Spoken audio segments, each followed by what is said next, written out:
Kapag handa na siya, kapag kaya na niya, sa kanya ko ibibigay ang 100,000 pesos at tutulungan natin siyang makasimula ulit sa hamon ng buhay sa abot ng aking makakaya. May pag-asa siyang bumalik, may pag-asa siyang gumaling, may pag-asa siyang tulungan. Hindi naman niya pinili maging ganito, hindi niya pinili maligaw, masira, mawala sa sarili niya. Kaya huwag tayo basta-basta humusga. Minsan yung taong sobrang durog na, yung walang-wala na, sila pa yung magpapakita ng tunay na kabutihan. Sino mag-aakala? Walang naman siyang ipon, wala naman siyang perang hawak na malaki. Ang nakita ko nga, 5 piso na lang ang natira sa kanya. Pero masaya pa rin siya. Saan ka ba makakita ng gano'n na 15 na lang yung pera, ibibigay pa niya yung 10, 5 na lang matitira sa kanya. Kaya naniniwala ko, mabait ang puso ni Kuya Jesus.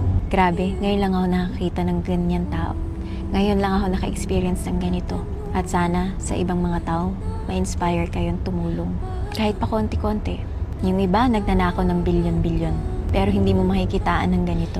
Samantalang itong si Kuya Jesus, wala naman siyang bilyon, wala siyang milyon, pero tumutulong pa rin siya. Ganyan ang Pinoy. Panginoon, wag mo po akong kakalimutan kung ano man yung pangangailangan ko. Liliwanag ang iyong